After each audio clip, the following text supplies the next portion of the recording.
Hi, welcome to our Google Hangout devoted to crowdfunding for filmmakers. We are very, very lucky to be partnering with crafttruck and then to have representatives from three of the biggest crowdfunding companies out there. Of course, you're all familiar with Indiegogo and Kickstarter and Seed and Spark. So we have Marc Hofstatter from Indiegogo. Yes, hello, Marc. Yes, hi. Thanks for joining us. And then Thanks we for have having me. Emily. Yep. And then we have Emily Best, who is the founder of Seed and Spark. Thanks for having me. Sure. Thank you so much for joining us. And then we have Craig, who recently joined Kickstarter. You joined specifically to work with creators in the entertainment space, correct? Yep. Hi, everyone. I've been here since January and work with people like Reading Rainbow and all those kind of great people for great projects on Kickstarter. Great. Actually, if we could all go around, I know you just said a little bit of what you've been up to, but Emily, if you could fill folks in a little bit on Seed and Spark and what you do there. Sure. So we're a film community-specific crowdfunding platform. We have a built-in streaming platform, marketing, and distribution. So we really support the entire ecosystem and life cycle of the film. And we were built by a bunch of filmmakers who wanted a better future in which to make independent film, in which to make a living from independent film. Our main focus is really on utilizing the tools for crowdfunding to help filmmakers build a really robust, growing, and sustainable connection with their audiences. And then, Marc, we sort of jumped over you. If we could go back to you and have you tell us a bit about Sure. Sure, I'm the head of film here at Indiegogo. I've been with the company about a year. Indiegogo was the first crowdfunding platform. In fact, when it launched, the term didn't exist. It was a term later created by a journalist. We're the only global crowdfunding platform available anywhere and anywhere, and we offer the largest community on any crowdfunding platform in that we are not just limited to creative or to film, but also music, gaming, nonprofit, technology, you name it. You will find those individuals, and you'll find that crowd on Indiegogo. Excellent. Well, as you know, I mean, certainly over the last couple of years, but I would even say over the last 6 months, crowdfunding specifically for filmmakers has become so increasingly popular that so many filmmakers we're hearing from are asking, how do you stand out from the crowd? Because there's so much competition out there. I would say that is the #1 question that I am hearing, and I wonder if we could go around and ask simply, how do you stand out from the crowd? What is your advice? Sure. I can start. I think it's really important to draw a distinction between the crowd and your crowd, because those are not the same thing in how you approach it. So one thing is that, studio films have enough money to market to an entire demographic. Filmmakers don't have the time or bandwidth to reach all men between the ages of 18 and 24.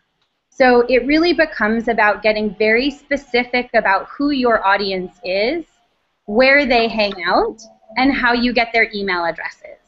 And that's a kind of growth in crowdfunding that you can should start long before you launch a crowdfunding campaign. And the more specific you can be about your audience, the more details about their psychographic you can understand, the easier it will be to build the first really important core of influencers that will let you grow and expand that crowd through crowdfunding, and then continue to expand that crowd through production and festivals and distribution and beyond. And then, Marc, what would you add to that? Yeah, so in terms of standing out, having your crowdfunding campaign stand out, I think the first thing you have to realize is that you're not a special, unique snowflake until you show people that you are. In the same way that whether you be a studio film or a film that's already in theaters independently via Vimeo or VHX or iTunes, you still have to find a way to stand out. There are a copious amount of films, of albums, of books, of media, of content. And so finding your path, and as Emily rightly said, first finding out where your crowd lives, going to them, learning from them, but also just trying to be different, trying to show us why your project is the one we should be paying attention to. Not necessarily giving money to, but just paying attention to in general. Because if you can't do that from the onset, it's not going to pay off for you down the road when you ideally get distribution. So again, it all starts, why are you different? And then show us why you're different. And Craig, what are your thoughts on the question of how to stand out in the crowd, or your crowd? Yeah, sure. What's really interesting, so pretty recently Kickstarter passed a milestone of $1 billion in pledges to various projects. What's very interesting about that number is half of it, 500 million, was in the last 12 months. So essentially, you're not standing out in a crowd. You're not competing with other people who are on Kickstarter or other platforms. It's not a zero-sum game. More people are pledging now than ever before. Can you guys hear me okay? Mm-hmm. Can you turn up a little bit? I can't, but perhaps the moderator can.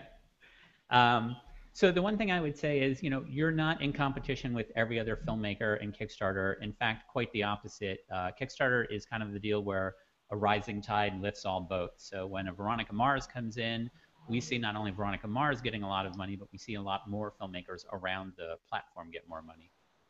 About 6 million people have pledged on Kickstarter, but about 2 million of those are repeat backers. So there are people who come to Kickstarter looking to fund projects, and it's not, I'm going to pick A versus B. It's, oh, I'm going to go A, B, maybe C. Oh, there's a great J over there. Q's pretty good. Before I joined Kickstarter, I think I backed 30 campaigns, and now that I'm here, it's like a disease. I mean, we just back stuff constantly. There's people here in the office who have backed 1,000 campaigns. What really matters for you is your project the thing that you want to do? Is it cool? Are you going to reach the audience that you're looking for? You can do that through Kickstarter without being in competition. There's Craig brings up a really good point that I think is worth pinpointing here, which is the rising tide, right? And the point of the rising tide and the success of the rising tide for all of our platforms and across all of our platforms is really based on the individual creator communities understanding how important altruism is. And one thing that we know is that on social media, for example, one of the things that gets your projects shared and more visibility is when you're using your platform to pump others. So when you're able to say thank you to someone who contributed to your campaign by also promoting their campaign or also supporting their campaign. What we always like to say in, when we're teaching a workshop to 150 people, if everyone in here donated $100 or let's say $10 to everyone else's campaign, what you would have in here is a great rising tide, and look how many films would start to get made. So that's something that I think is a really important point to underline out of what Craig said. And we talked about, or you all talked about ways to stand out, but what would you say? There's also a way to stand out in a negative way and to make a negative impression. What would you say is the most common mistake that filmmakers make when turning to crowdfunding and just starting out with a campaign? Maybe we'll start with you. Oh, sorry. Mark, you can start. Well, I was going to say that they're not ready for it. The thing that the story that I always like to tell is when I went to a digital meetup about 2 or 3 years ago, and somebody said to me, look, I posted the first episode of my web series on YouTube, and it has 7 views. Do you think I should tell more people? And quite simply, that individual was not ready. to put his content out there. I mean, ultimately, I did look at the video and the episode, and it wasn't very good. But that shouldn't drive it. You know, obviously, that will ultimately play itself out. But you know, when somebody tells me, "Oh, I haven't built up I have no social media," or I'm relying on just simple word of mouth, or I'm just relying on press, or I'm just relying on this. Don't just rely on one thing. There is no one path towards having a successful film, let alone a successful crowdfunding campaign. And you know, the great thing about Indiegogo is that you know we are an open platform. You can launch your project at any given time. There's no algorithm to decide whether or not you're actually ready to go. What we see is that you know people can launch, and sometimes they fail. But it's those campaigns that take those 4 to 6 weeks to build up their social media, to build out that strategy. What updates are they going to have 7 days in? What perks are they going to offer 12 days in? When they know that sort of stuff, they're going to succeed in a much larger way than anybody else. Yeah. Seed and Spark takes sort of an alternate approach, which is that we send pretty comprehensive feedback to every filmmaker who submits a campaign, specifically around preparation, and then we provide the materials that you need to really be prepared. So a 6-week calendar that has everything from your Facebook and social media posts to when you're receiving feedback on your pitch video, which implies that you've made it far enough in advance to receive feedback and re-edit it. And what we find happens when you aren't really prepared is you resort to me, the #1 worst thing you can do, which is plead. What you start to see on Twitter and Facebook are these all caps, desperate posts of, "You guys, if we don't hit our goal, we're never going to make it. We won't be able to make this movie, and it'll be your fault." And while guilt is sometimes a powerful motivator, it is not a great audience builder.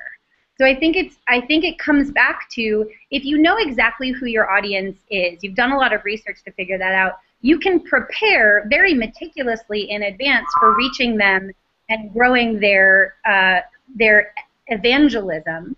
And then when you hit the desperation moment, which every crowdfunding campaign has, right? Most crowdfunding campaigns see a huge lull in the middle weeks of the campaign, no matter how successful they are, and that will cause a lot of desperation. But if you're really prepared, you're not resorting to pleading. Instead, you're resorting to the event that you had planned, the new video that you're going to launch, the new short-term incentive that you've thought of. And it turns desperation into innovation, which is where we see the really greatest crowdfunding campaigns really sing. Yeah, I would say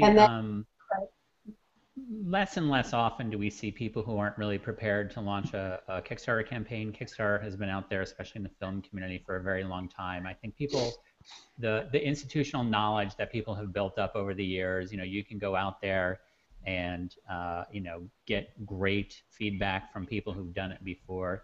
I think there's really only 2 things that I ever see. I don't like to say people make mistakes, because for the most part the projects are great. There is a fear of failure that holds some people back, especially with creators I talk to one-on-one. A lot of them are sort of hesitant of, should I do it? Am I ready? And usually by the time you've found your way to talking to someone in person at Kickstarter, you are more than ready to launch your campaign.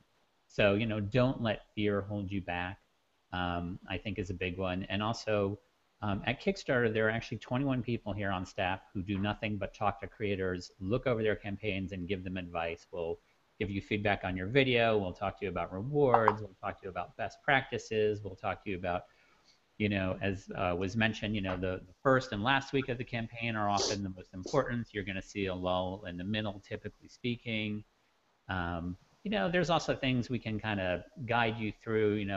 Campaigns on Kickstarter that reach 30% of their goal tend to be successful over 90% of the time. So we always tell people, you want to start out strong. You want to leverage both your personal and your professional networks to get out of the gate strong. What's very interesting is, of the failed campaigns that we see, most failed campaigns get no pledges. That means that somebody did not even tell their mother about the campaign and have her give $10 to get you started. So, Craig, just to interrupt, I thought you said all the Kickstarter campaigns were ready because they had talked to you guys. I didn't hear the question. I'm sorry. You said all the Kickstarter campaigners are ready to launch because they talked to you guys. The ones that but you find said that there was the person at Kickstarter. Yeah. Oh, okay, just making sure. When you're launching. Yeah, no, he was saying. I'm speaking. Yes, you finish, Craig. So when you launch your campaign, you can select launch now, and you can never talk to anyone at Kickstarter and just go ahead and launch your project. Or you can say, have somebody at Kickstarter review my project. Typically, the people that ask for a review of the project, and then you literally get a person that will go and look at your project for you, are the people who've done a lot of homework, and by the time they find their way to us, they're super set. It's kind of the people that aren't really talking to other people about it, not looking for a contact, just want to run and gun it, and they tend to get not as many pledges or none. To that, I agree with Craig. And sorry, Emily, I didn't mean to cut you off. That the great thing about Indiegogo is that what we always sort of pride ourselves on is that from day one we've been a very accessible company. Our CEO Slava Rubin says if you don't hear from us within 24 hours, whoever you reach out to at Indiegogo, if you don't hear from them within 24 hours, they don't belong at Indiegogo. We're sort of we like to see ourselves as your friend in this endeavor. People, as sort of Craig stated, people are afraid of failure. That doesn't exist just in crowdfunding. It exists in nature in general. People don't like to take chances because what if they do fail? And so here they are taking a chance in a very public forum, saying, what do you guys think of my project? Is it something that you want to support, either with your dollar or with your words? And so we've been here from day one, walking people through that process. We don't wait until our campaigners reach out to us. We reach out to them. We're constantly scouring our website. Both myself, my colleagues, there's over 100 of us now. That are here at the company looking at your campaign, seeing, hey, Bob is doing something great, but he could be doing this, or Mary's doing this, but why didn't you do that? And so, we give out our email addresses. Mine is Marc, M-A-R-C, at Indiegogo.com. We give out our phone numbers. My cell phone number is 310-307-6992. We do that because we are accessible. Just do me a favor, though. If you are going to call me or email me, I do have a newborn at home, and let's keep it to business hours. But the idea there, though, still remains that we are a very open and accessible platform. Thank you. I think I was just going to say, sorry, I think at the end of the chat we can all go around and talk about the benefits of our respective services. So I think we'll focus now really on sort of best practices for crowdfunding for filmmakers, and then you'll all have an opportunity to talk about, why you are the right site for all of the filmmakers who are tuned in. Emily, sorry. Yeah, I just wanted to kind of, number one, Marc, congratulations, Mazel Tov. I have no idea. The second thing, and I don't know if this is going to work, but I'm going to try this. This is a basic economic concept called an efficient frontier, and I believe that all good crowdfunding is the efficient frontier between the belief in your idea and your desperation to get it made, right?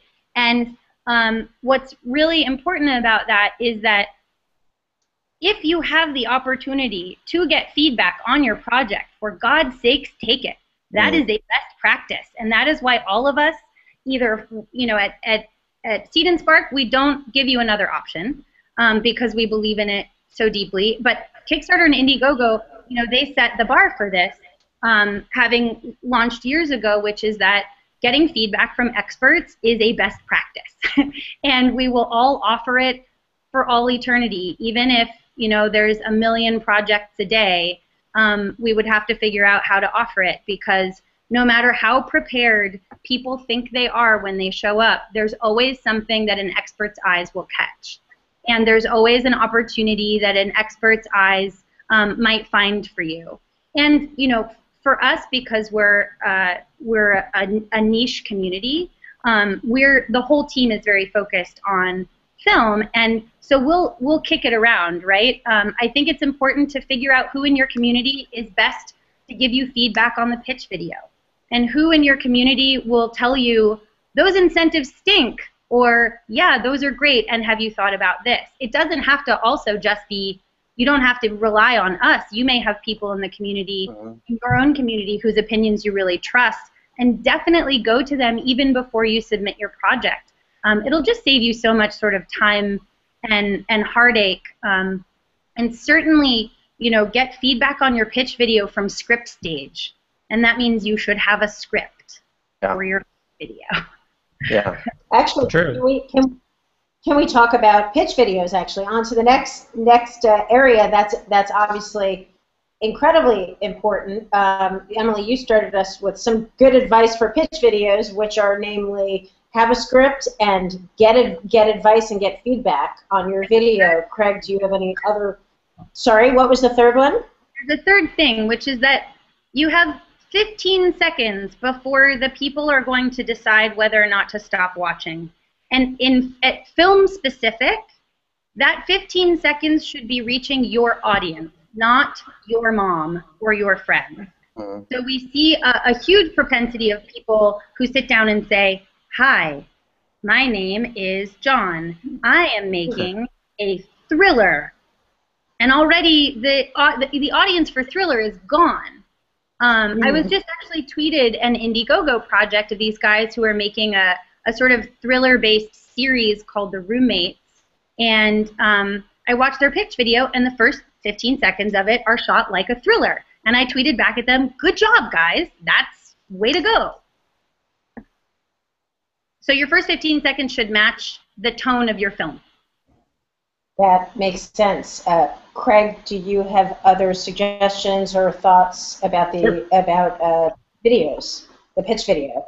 Yeah. The first thought is have a pitch video. You're doing a video project.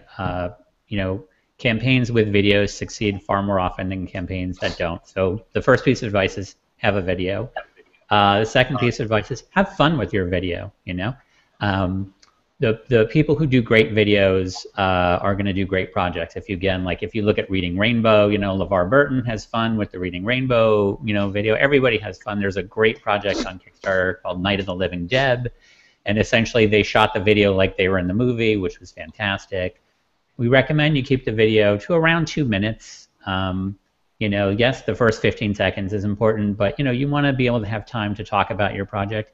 Most importantly, share your enthusiasm, right? And, you know, this isn't you're not going out and asking for people for just money. You're actually going out and telling them like what they're getting and why they should be backing you. And your enthusiasm will come through. Have fun with the video. Like I said, you know, there was one video that someone launched. I won't say the project, but the first video was a little bit dry, and we were like, well, that's a little bit dry. And then they came back with the second video, and it was awesome. And we were like, well, what did you do between the first and second video? And the person was like, I had a couple of glasses of wine. So they were loosened up. They were having fun. Their videos were great. You know, a lot of people will bring their friends and family into the videos to make it more personal, you know, but just explain like why your project, why you, what are people going to get from it? You know, everything on Kickstarter is a value exchange. You know, people worry about asking people for money, but you're not asking people for money. What you're doing is you're saying, if you get this money, I'll give you this in return. Well, just explain what the thing is that you're doing. Your passion will come through in the video. And Mark, is there any area of the video that we haven't touched on that you wanted to add to? Yeah, definitely. I think that people sometimes really make a mistake with their videos. Not often, but sometimes people forget to make that emotional connection. This isn't about raising money. Again, you know, as I may have mentioned, crowdfunding isn't a term that Indiegogo created, even though we were essentially the first platform to do it. The funding element is really the second or third part in the process. It's just sharing your passion. And to that end, you know, some people make the mistake of having a trailer for their pitch video.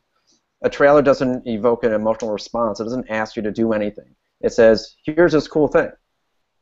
And that's it. You're not trying to get them to go to the theater just yet. You're trying to get them to participate in what you're doing. So don't have a trailer, have a video, have a pitch video. And as much as you would pitch any other financier, whether it be an equity investor or if you're at a studio level, pitch a studio executive. You want to tell them in a distinct amount of time who you are, what you're doing, why you're doing it, how you're going to do it, and what they can do. So if you forget that call to action at the end, the entire thing was for nothing. So at the very end, either give a direct link, because that video may be posted elsewhere, give a direct link via annotations to the website, to Indiegogo, and just be certain to say thank you, because you should be thanking them. And then there's been, oh sorry, Emily, you go. I was just going to say the who, what, and why are the three questions you really have to answer, with an emphasis on the why, simply because it says, this is what I am making that I think is really valuable. Would you join me on the journey? So I think the only other two things I would say is that your pitch video, particularly if you're a filmmaker, is about instilling trust in those you're pitching to that you're going to make a good film, number one. And number two, it's about what you're offering. So if you think of a pitch video as what you're asking for, you simply won't get as good a response as if you were to say, here is what I propose to offer. And if you've been doing your research on your audience, you should know that they're going to be excited about it. So that when you say, here's what we need, and you can take a part of this to join us on this journey, you sort of already know that they're going to be excited to do that. And then how do you determine the right goal to set, so that it's not too high and not too low and just right? Is there any sort of formula for that? Yeah, I would say, so go ahead, Emily. I have only one thing to say about that. You should raise enough money to advance the project exactly how much you are promising to advance it in your pitch. So if you need $20,000 to complete production, and the only plan you have to get that production funds is through crowdfunding, then you should raise $20,000. If you and that goal will say, I need to raise for a smaller amount of advancement of the project, or I need to really expand my network in order to raise this much money. It's really about making sure you raise enough to do what you are promising for the money you are asking for. That's really important, because it is about trust. And if you grotesquely undershoot your goal, you won't have enough money to do what you promised, and that can leave a bad taste in the mouths of the new people you're bringing to crowdfunding. And if you can do for $2,000, propose to do for $20,000, that kind of indicates that you didn't know how much it was going to cost you to do it anyway. So just think about it in terms of what will build the greatest audience trust and what you need in order to do the thing that you're promising. Budget carefully. I would say, in terms of setting your goal, don't pick a number just because it feels right, or it feels like that's what you want people to present, or rather the audience to perceive. No one, I had an analogy, it just slipped out of my head, but the idea of setting a $500,000 goal or $1 million goal, because, man, that looks awesome to the crowd, and they're going to say, well, this guy or this female filmmaker is a big deal because they have $1 million goal. There's only been no more than 10 $1 million plus campaigns on the film side, yeah, having a big goal isn't going to help you. But as Emily was saying, have a realistic goal. And if you want to raise $100,000, we actually say, maybe come in at 75, because here's why. 89% of campaigns on Indiegogo that hit their goal exceed it. They overfund, and often by more than 30%.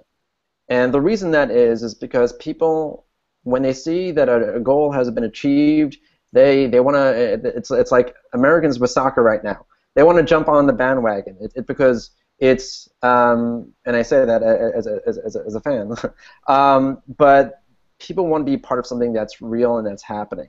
So the faster that you fund, the stronger that you will fund. And so be conservative, be smart about your goal. Is one of the first things that people see. And if you aren't conservative, and if you're not thinking about perception, and you're not thinking about strategy, and there is strategy here, if you're not thinking about that, you will not hit your goal, and you will not succeed. And then, I would say Craig, do you have thoughts? Oh, sure. I would say the thing I tell people most often is ask for what you need, not for what you want. People see a lot of campaigns on Kickstarter that, you know, they ask for $1,000 and they get $10,000. So they think, well, I should ask for $10,000. Ask for what you need to get the project done. If you ask for too little, then you won't be able to do the project. So that's not a good strategy. You can always raise more, but never less on Kickstarter. So if you ask for $1,000 and you get $1,000, great. If you ask for $1,000 and you only get $800, then no money changes hands, and you're not on the hook to complete a project that you know, you can't fund. So basically, what is the least amount you need that you can still do the project? What we've also seen, and you kind of have to be aware, especially if you have a project that could really take off, is look for what you're going to have to do in success. You know, I've worked on a lot of campaigns. I think Reading Rainbow was the one I mentioned before, where they wanted $1 million and they got that in a day. One of the conversations I had with them ahead of time is, you are in all likelihood going to exceed your goal. So think carefully of the things that you're offering, because if you say, oh, I want to get a signed autograph of LeVar Burton and we think we're going to do 1,000 of them, and you have 100,000 of them, now LeVar is going to be sitting there signing 100,000 autographs and his arm is going to fall off and they're never going to complete the project because LeVar is never going to recover from that. So think about, you know, not only what the minimum is, but also if your campaign is one of those ones that goes kind of crazy, like, be aware that you are still on the hook for fulfilling that thing. So, oh, it was a great idea to do like a keychain that you're going to mail out personally when you thought 100 people were doing it. When you're personally mailing out 10,000 keychains, it can get a little dicey. So ask for what you need. You can always get more, but never less. And, you know, you should have a very good handle on what you need to get the project done by the time you're launching on any site. So, you know, you are the best person to know what your costs are going to be. Budget for success. well, actually, that's a natural. That's a natural segue into the question of backer rewards and incentives, and you give very good advice, Craig, about, you know, people do get you know, overly enthusiastic and sometimes offering more than they can deliver. What other guidelines would you urge people to keep in mind when creating incentives and backer rewards or Sure. awards? There's a couple basic things that we always cover, which is the best reward that you can ever give is a copy of the thing that you're doing. So in the case of a film, you want to be able to give a digital download, a DVD, you know, the premiere ticket, just some way to see the thing. That's always sort of the best reward. Tier-wise, you always want to have a lower tier in the $1 to $5 range, just so that somebody can give their moral support to the project, and also that they can give their social media support. You know, they'll tweet out, "Oh, I just backed, you know, Reading Rainbow," even if it was for $1. $25 is that is the most popular reward in terms of the number of people on Kickstarter that will choose that monetary value. So always have something in the 25 range. We consistently see the most money actually comes at the $70 range. So it means there are fewer people donating at or backing at $70, but they're backing because they're backing more money. You're going to get your most money at that tier. So have something great at $70. We always say have some really big tiers, you know, a couple $100, $1,000, depending on what it is. Experiential awards, things that reward somebody with some meaningful interaction, whether it's, you know, being an extra on set, getting a producer credit. I was talking to someone today who's going to launch a really great project in early July, a film and TV project. And this guy is very well known and has done film projects and TV projects. And I'm like, one of the rewards has to be you'll read that person's script and go over it with them in an hour-long phone call, you know, and that can be a high-level tier. there are people that come in and they kind of know going in what they're going to do. It's very rare that you're going to get somebody who says, oh, I know I'm going to donate $25. Oh, here's $1,000 because of a cool reward. It's very often that someone will have some idea in mind. Oh, I'll probably give that guy $100. What's a cool, $100 reward? So make sure that you're not really upselling anyone. You're more like hitting the spots where they're already interested in. Limited editions or special things that you can only get, like you're going to get the special edition DVD or you're going to get the one night only this or that. Those tend to be really great because then you're truly rewarding a backer for getting in early and helping your project versus someone who might be able to buy the DVD 6 months or a year from now. Those are some of the key ones. I'm sure the other guys will have some great ideas as well, but those are some of the ones that work on Kickstarter. That's an awesome framework that you just provided. That was really helpful. So I'm just going to add on top of that. Yes, everything he said, and here's some details that we've noticed. We work a lot with distributors, and increasingly the distributors are getting very used to and actually very excited about picking up crowdfunded films. If you are promising a pre-sale, just keep in mind that affects your relationship with the distributor, right? So if you've promised 100 or 1,000 Blu-rays, don't assume that your distributor is going to pick up that cost. So if you are offering pre-sale and early access, just be aware that that's probably still going to be your responsibility, and you want to make sure not to sort of preclude anything that your distributor might want to offer. And that's just worth thinking through in terms of what you think is the most likely success scenario for your film. The second thing I was going to say about the $25, and in films, really, it's like the $10 to $25 range. We really encourage people to make them personal, visual, and shareable. And that means, for example, a young man named Sean Mannion made a short film. He's just wrapped production on a short film called Time Signature. And it's about time travel. So when you contributed to his campaign at the $25 level and under, he wrote to you and he said, what point in time would you like to visit? And so I was being kind of a jerk, actually. I was like, I want to be at the signing of the Magna Carta, the founding of the government. And I'm not kidding, in 15 minutes, he had found a picture of me, photoshopped it into an ancient scroll painting of the Magna Carta, posted it on my Facebook page and tweeted it. It says, we found Emily Best at the signing of the Magna Carta. Where will we find you? And a link to the project. I just want to quickly list all the things that are awesome about this. It cost him nothing. It made me trust him immediately as an artist. I shared it everywhere. Other people, when they discovered that I had the same haircut as a 14th century friar, also shared it everywhere. And he created something that, as a thank you to me, could be more publicity for his project. And so it's also thinking about when you fulfill rewards immediately versus when you wait until the project is finished. So he was taking a risk there that maybe the project wouldn't be successful, but he was making sure to say a very personal, visual, and shareable thank you to all of his backers immediately. The third thing, and that's sort of in line with the example I just gave, you want to think of rewards that deepen engagement versus proliferate stuff. In the film space, we are filmmakers, we are not manufacturers, right? So we want to find ways to deepen engagement. So I think Craig listed, on-set visits, walk-on extra roles, expertise-related rewards, like an expert reading your script.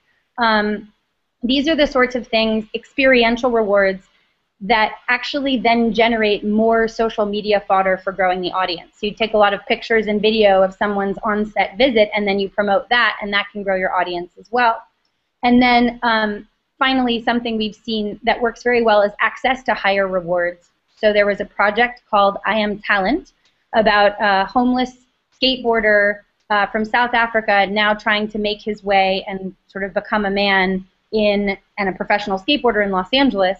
And she knew that most of her audience was actually like young skate kids who had a little bit but not much access to capital. Then she made a $1,000 reward where Talent, the skateboarder, and one of his pro skateboard friends like Kenny Anderson would show up at your school and do a skateboard demonstration at the $1,000 level. but every $5 contribution qualified you for a raffle drawing for the $1,000 prize. So it made it, she knew her audience, she knew how much money they had, and she knew exactly what would appeal to them. And she made something of the $5 reward and the $1,000 reward that neither one alone could have been. So that's all I'll say about that. And you know, these guys have commented a lot already on what works as perks, and so you know, I'll just make a couple of quick points. People contribute to a campaign for one of three reasons, in our estimation, and we call them the 3 Ps: the person, the project, or the perk. And so, to that end, actually, all your perks should relate to that. So, if it's about if people are contributing because of the person, have perks that are related to the person. Whether it is, I'll give you an example. There was a great documentary that funded not too long ago on Indiegogo called Return to Timbuktu. It was executive produced by Alex Gibney and Wim Wenders, two noted documentary filmmakers. And one of the perks that they offered up, along with the first-time documentary feature filmmaker, Michael Meredith, was a docu, if you will, where they were offering up a classroom, a virtual classroom, so that you could learn from the experts on how to be a documentary filmmaker. And you know, it was sort of a small class, very sort of almost one-on-one, so to speak, and that was valuable because it was about the person that people were contributing for. About the project, you know, it's a great narrative feature right now on Indiegogo. And this sort of showcases our global reach. There's a female director out of Laos in East Asia right now. She is crowdfunding her first feature film, and one of the perks that she's offering up at a higher end is a tour of Laos. And you know, people are going to more and more to East Asia these days, Cambodia, Thailand, and so forth. And so having somebody who lives in Laos and can walk you around and showcase you, and I think even the perk says ply you with beer. You know, I think it's a great experience. And then, of course, the perk itself being the last part. You know, being fun and inventive. You know, we will also talk about the 3 different types of perks. There's standard definition. That's, you know, your stickers, your social media shout out, your DVD. You know, that's sort of standard definition. There's high definition, you know, which goes on to maybe the set visit or to the premiere, and then there's the high definition. You know, as my colleague John Trigonis really speaks to on a number of occasions, which is where you do the unique item, where you do the Magna Carta, or you know, you have someone write you a song or a poem on a ukulele and they played specifically just for you. It's a unique one-on-one experience, and those perks are awesome. Because as Emily said rightly, whatever draws you more into the project, whatever makes you have more of a relationship with the filmmaker, with the film, makes you feel so much more a part of the process, and so much more that you want to talk and shout from the rooftops, look what this person is doing. This movie is amazing, and if you're not contributing to them, to the project, if you're not helping them out, you're a fool, because this is amazing, and you should be part of that process. And any last thoughts on rewards is, sorry. One thing I would add about rewards is, like, think about your friends. Like, would your friends think your rewards were cool? And if the answer is yes, then you're probably doing great rewards. If the answer is no, then you might want to, you know, rethink your rewards. Like, if it's something you think would be cool if you know, got that as a reward on someone else's campaign, then you're in the right ballpark. So just think about it. You know, what you think is cool is probably what everyone else is going to think is cool. That's it. So I can't believe it. The time is going too quickly, and you guys have too many interesting things to say. So we are going to start taking some questions from our audience, and we have one already from Caleb Thomas, who asks, how do you bridge the difference in campaigns launched in, say, Huntsville, Alabama versus New York City? Meaning, does the location of the launch, how vital is that to the importance of the success of a campaign? May I start? Yes, Emily. Hi, Caleb. Yes, My very first crowdfunding campaign was for the first feature I produced called Like the Water, and it was a film shot in Camden, Maine, which is a tinier town than Huntsville, Alabama. What we did with our project ended up sort of giving birth to Seed and Spark.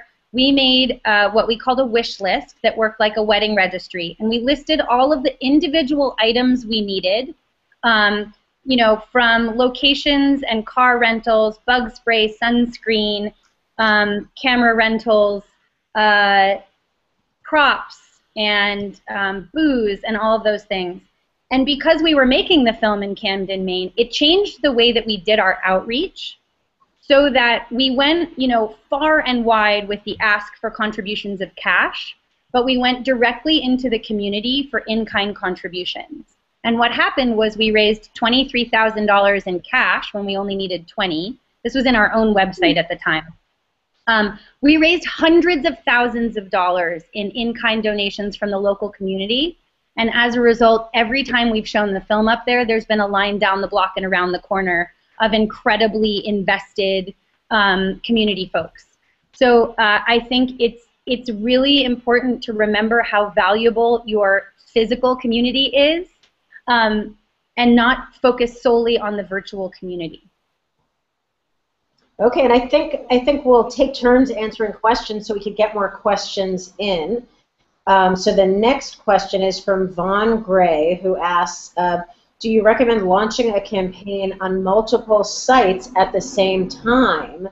And how? And actually, I'll add to that. And how do you decide which site to go with? That was my part. The second one, and this one I will let you all answer, to be fair. So I'll chime in. As far as launching on multiple sites, you're more than welcome to do it. We don't recommend it simply because you're splitting the message. You're telling people to go here and to go there and to go there. You want to funnel your crowd. You want to funnel momentum. You want to funnel all that energy into one place, and that means launching on one particular platform. And that platform is Indiegogo. Really quickly, because I know we're short on time, and I could tell you all day long why we're the best platform for filmmakers. In the last year alone, we've seen the amount of funds raised in our film community double. It's a growing, stronger community than ever. Less than 2 weeks ago, these awesome filmmakers from Austin, collectively known as Rooster Teeth, launched an Indiegogo, and within 52 hours, they raised over $1 million. Now, 2 weeks in, halfway through the campaign, give or take, they've raised $1.7 million, again with 2 more weeks to go. But with us, we're an open platform. As I said earlier, we're an accessible platform. We don't tell you if you can or cannot crowdfund. The crowd decides. We also offer you more options in terms of how you fund your campaign, fixed and flexible, all or nothing, or keep what you raise. Also offer more options on how you pay to fund a project, whether it be PayPal or credit cards or wire transfer. We also allow you to fund your project where you want to. Through Indiegogo Outpost, you can actually embed your campaign on your own native website, take the organic traffic that you have, merchandise, whatever you want to do, you can do it, and still have your project mirrored on Indiegogo.com. So you're getting the best of both worlds, the stranger dollars and your organic traffic on your native website. And again, on Indiegogo, there's over 12 million visitors every single month. So, I mean, by and large, we've seen films all shapes and sizes, and all great partners like AFI and IFP. And I just think that we're the perfect home for your crowdfunded film. And Emily, I saw you shaking your head when I asked the question about launching on multiple sites at once. If you could dive right into that same question, and thank you, Mark. Sure. It's really just that, particularly because Kickstarter and Seed and Spark are, Kickstarter is all or nothing. Seed and Spark is 80% or nothing. it would behoove you to focus your efforts on a single platform. And I really agree with Mark about simply just not splitting the message.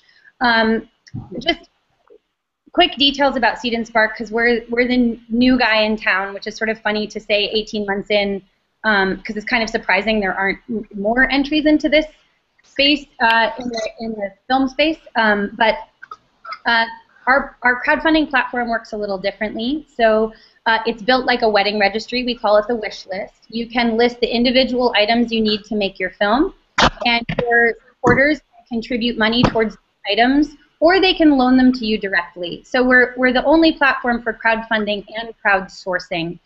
So for example, if somebody loans you your entire camera package, that ticks off that dollar amount from your goal. We're purpose-built for staged financing, which we're seeing filmmakers use more and more, which is to say, if you raise a small campaign for development, you keep that page and the aggregation of those funders and followers through your next campaign. So let's say you raise for development. Well, I'll use a specific example. Fog City is a project that launched with us when we launched in December of 2012. They raised $6,000 for the development of their short film. They showed their audience all along the way how the development process went. They came back and raised about $35,000 for production. And with about 12 days left to go, they have they're 77% funded in their third campaign, which was for post-production. And what they've done is they knew they didn't have the crowd that was big enough to raise $50,000 to start, so they grew it little by little across the course of the campaign. And that's something we offer to all of our filmmakers, so you can aggregate all of your followers. Another thing we offer is that your crowd gathering does not stop when the campaign is over. You can continue to gather followers who are not providing financial support, but are just providing kind of a high five, that's actually the symbol that's there, to your campaign, who are staying up to date with you. And that really helps when you get through festival season to aggregate those audiences and have one central place to message them with really good tools. We have a Sparks incentive system, so instead of just the filmmakers providing incentives, the site also provides rewards points called Sparks. And that's because we have a built-in streaming platform. So we have films not only that come from direct from filmmakers, but also from Gravitas, pretty soon Kino Lorber, Cinedigm, and about 5 other platforms that I'll mention in a few more weeks. And so you can actually spend your rewards points to watch this really wonderful growing library of truly independent streaming films on the streaming platform. And recently, we have dipped our toe into distribution.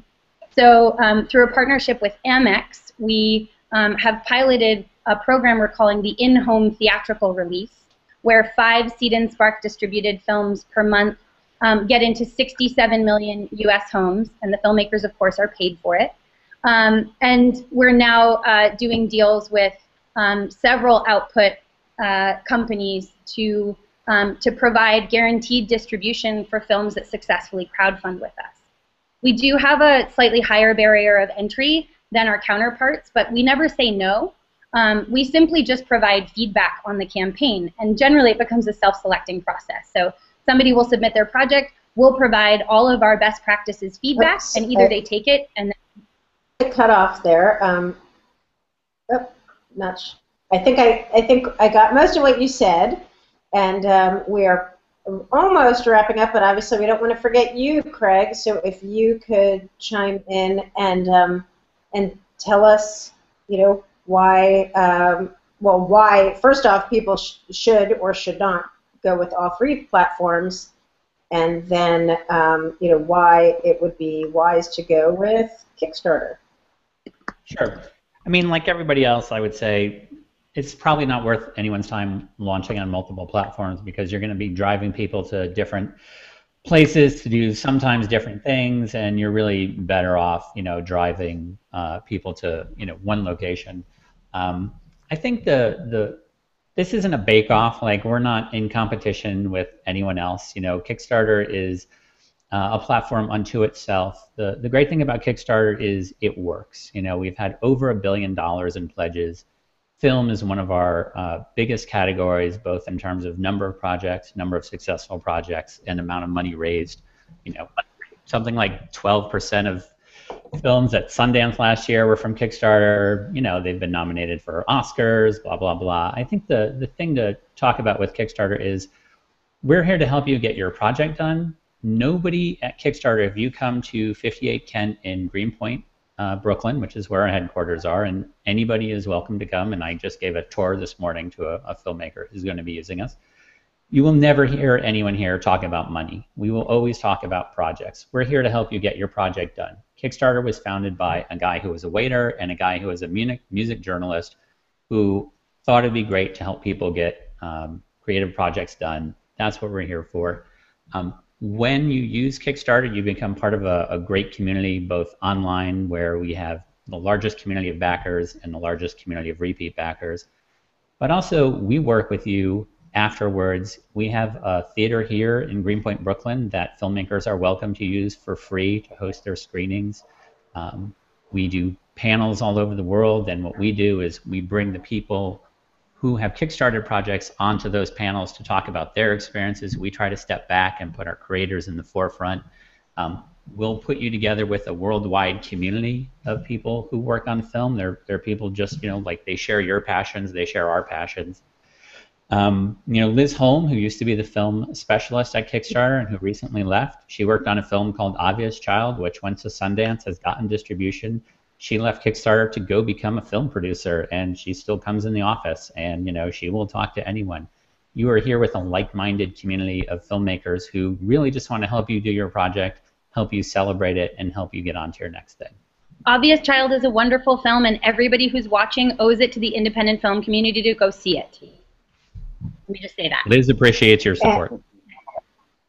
Yeah, and then I know we're almost out of time, and we still have so many more questions. So I think, I mean, hopefully we can do another one of these hangouts. But in the meantime, you can, for filmmakers who are interested in asking questions, obviously there's always email, but also all of the participants have said they will be on Twitter, and I can give you their Twitter handles. Craig is at Craig Engler, Engler. And actually, Indiewire can tweet this out also. So if you go to @Indiewire, we can share all of your Twitter handles, because Mark is the original Hoff, and Emily is @EmilyBest. But we will be tweeting those handles after this. And then also, we will be posting a transcript of this video in case you wanted to go back and reference it. And we're so glad you were able to join us here. We could continue, I'm sure, talking about this for hours, and as I said, hopefully we will continue, perhaps on Twitter or another Google Hangout. Parting words? Yeah, may I just say I'm profoundly honored to have been asked to, and Alistair always has to get the last word in. Sorry about that. The transcript will just read woof, woof, woof. I'm really honored to have been asked to be here. Seed and Spark is the newest and the smallest, eager younger sibling of two really trailblazing companies who have brought so much possibility to the creative world. So we're really honored to just kind of share this space with these pioneers.